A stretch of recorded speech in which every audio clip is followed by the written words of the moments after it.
હમણાં મારા બે ભાઈબંધ મને કે શું ધંધો કરવો કે કાંઈક જ્યોતિષ બોતિષનો નંબર લાય કે અમે બતાવી આવી કે તો મેં જ્યોતિષીનો નંબર આપ્યો ને આ લોકો ગયા બતાવવા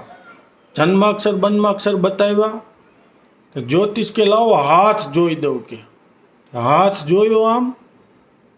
એ કે અમુક રેખા રહે ને કે અટકાય છે તમારી કે તાકે બાપુ કાંઈક ઉપાય બતાવો બાપુ કે એક કામ કરો કે હાથમાં ગોળ લગાડવાનો આમ અને ગાયુંને ચટાડવાનો કે આ રાજકોટની વાત છે હો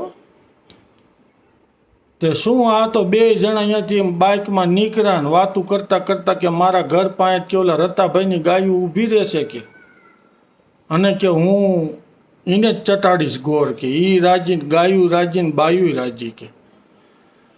તે શું પરા બજારમાં ગયા અને બબ્બે ડબ્બા ગોળના લાવ્યા હો ગોળના અને આમ હથેળીમાં ઓલી મહેંદીના થથેડા કરે એમ થથેડા કરીને ગાયુંને રોજ આમ આમ ચટાડે એટલો ગાયુંને ગોળ ચટાડ્યો ને પછી બાપુ પાસે ગયા એ કે બાપુ ધંધા કાંઈ હાલતા નથી કે બહુ ગોળ ચટાડ્યા તે બાપુ કે તમે ધંધો શું કર્યો કે કાંઈ નહીં કે હજી કે આ ગાયુંને ગોળ ચટાડી છે કે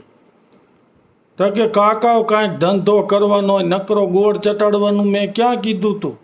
એવા ભોઠા પડ્યા ને ઘરે આવ્યા પાછા ઘરે આવ્યા તો ઓલા રતાભાઈ ગોતે આમને મળ્યા નહીં અને બીજે દિવસે પાછો આમ ગોળ લગાડ્યો ને હથેળીમાં અને ગાયું પાસે જઈને આમ ચટાડવા જાય ને તો ગાયું ભાગે અને રતાભાઈ ભેગા થયા ગયેલા કે આ ગાયુંને ગોળ કોણ ચટાડે તો આ લોકો કે અમે અરે કે ગાયુંને ડાયરિયા થઈ ગયા કે માથે મેઘ વરસે છે કે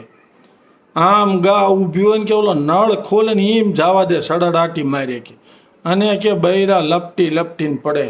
આ કોણ આવા કોણા ધંધા કરે આ લોકો કે અમે નથી કરતા એટલે આટલો બધો ગોળ ન સટાડવાનો હોય એટલા પૈસામાં કાંઈક ધંધો કરવાનો હોય હા આવા ને આવા